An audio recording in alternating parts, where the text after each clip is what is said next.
As you may know, I have a bit of a history with Destiny. Fuck you, Destiny! What more do I have to give? And if you don't know, I'll just put it in broad strokes. I felt like Destiny was a technically flawless but ultimately hollow shooter with potential so massive that its failure to realize that potential was almost tragic. There have been shifts and improvements with each expansion over the past year, I know, but those have been tweaks to aspects of the game that are a direct result of Destiny's absorption of the RPG's core tenets.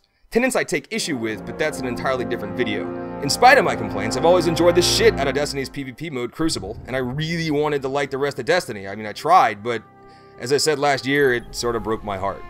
So I stopped playing for about 90% of what is now referred to as Year 1, that is, any time prior to last week's launch of The Taken King, which is the first real expansion for a game that costs, in total, after 2 DLC releases and the purchase of The Taken King, $140. You greedy pig fuckers! I swear to all that's holy, I'm gonna find you and cut your shrivel— Now, Ned. Calm down. You promised yourself you wouldn't get excited. Besides, rants about DLC costs are also an entirely different video. So, leaving all my baggage at check-in, I installed The Taken King and tried to give Destiny another chance. A proper chance. Let's see how it went.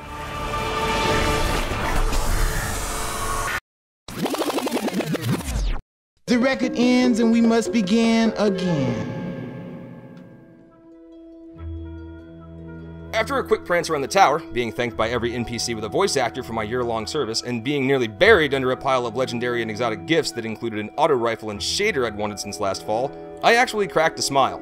Not the sort of smile you crack as you utter the words, "Of course I'm enjoying the farmer's market, honey, it's not just a collection of useless hippies selling what looked to be first graders' arts and crafts projects, but a genuine smile." Then I remembered that I've coughed up a grand total of $140 goddamn dollars for these free gifts, and I want to— Then I head to orbit and load up the first story mission.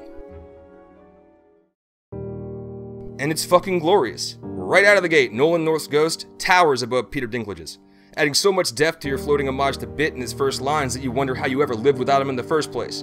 Then an epic space battle for the ages, which single-handedly brings the Destiny universe to life in a way every stitch of the game up to this point hadn't managed.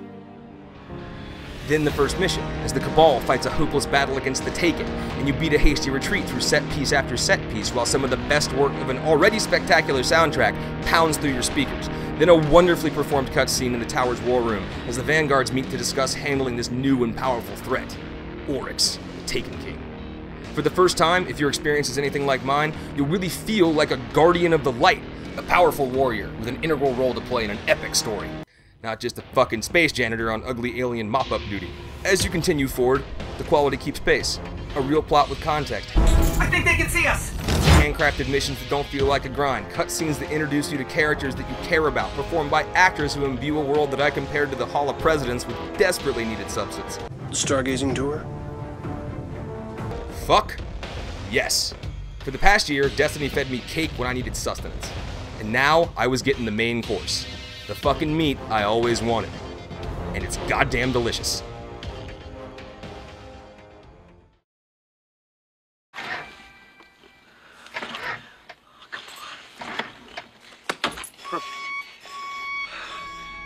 And just as soon as I fall in love again, I'm shoved out of my dropship to grind through one pile of bad guys after another.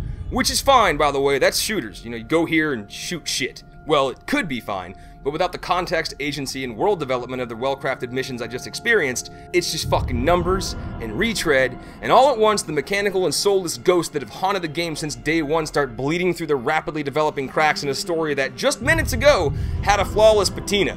Yes, I watch Antiques Roadshow. And, for some reason, they completely dropped the cutscenes. Why? Calm down, diddly diddly diddly diddly diddly. Jesus. Bungie, did you run out of money? Because you've certainly got plenty of mine. Did you think that all that talking was slowing everything down? Give this man what he wants, the same goddamn cave he's been killing things in for a fucking year without any of that plot bullshit to clog it up. They did their best, shoddly iddly iddly diddly. It was happening. You were using the amazing ingredient list you put together to cook a compelling story for the first time since you walked away from Halo. I can't blame you for the problems that I have with RPGs. That's not your fault, and that's not the issue right now. But if you continue to tell an amazing cinematic story like you were literally just doing, then the world you've created would have context, and everything else in the game would become that cake I mentioned earlier. But I don't want any more goddamn cake until I finish my main course. Gotta be nice, hostility diddly diddly diddly. All the ingredients are there. You have them. You were just using them, and it was awesome. You could have done it. You were doing it, then you just up and said fuck it for no reason? Why'd you clear my fucking table? I was still eating my goddamn entree! Ah, hell, diddly ding dong crap! Can't you morons do anything right? Whew, wow, I am sorry about that. I gotta let go of all that anger I got from working in the kitchen. If I hear a food metaphor comes up, I just go into a blind rage for no reason. And nobody can sound hard when they're yelling the word entree. What I'm trying to say is that Destiny proved with the opening missions of the Taken King that it's at its best when it's telling a compelling story, not when it's festooning you with busy work. And like I said, I can't hold it against Destiny that I've never quite understood the appeal of many of the modern RPG's elements. Without going too deep, because as I said, that's a different video, the conversation I typically have with my MMO playing friends goes something like, why are you raiding? To get gear. Why do you need the gear? So I'll be better at raiding. Why do you need to be better at raiding? To get more gear. That's why I'm leaving. This just runs in a doom loop until they simply say, I like to raid. Which is fine, don't get me wrong, but the appeal they find in raiding is the appeal I find in D&D, not the appeal I find in video games.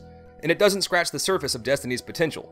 An extremely fair argument could have been made after Destiny's initial launch that they weren't trying to tell a cinematic story. They were making an RPG, and my hopes and complaints from the past year are about something entirely theoretical.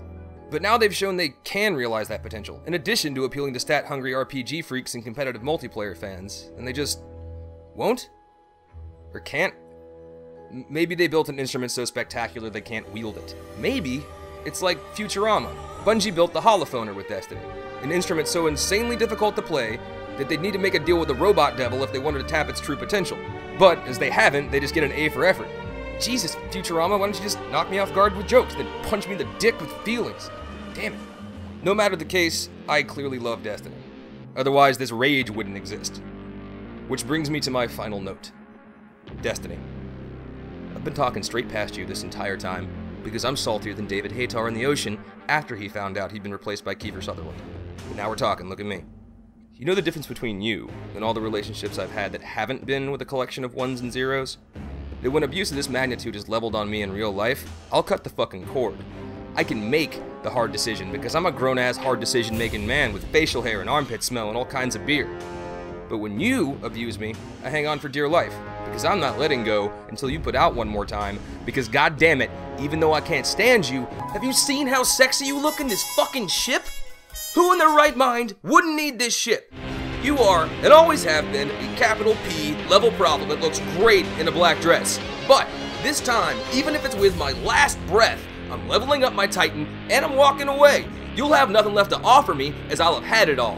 And I don't deserve to be treated like this. Holy shit, is that Force Lightning? Well, okay, I gotta grab Force Lightning before I go.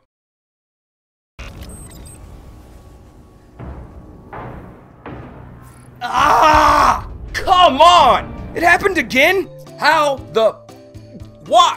Why am I down here fucking grinding again? I hate this shit! Ah! I'm leaving. I'm fucking leaving. This is bullshit. I'm fucking out. God damn it.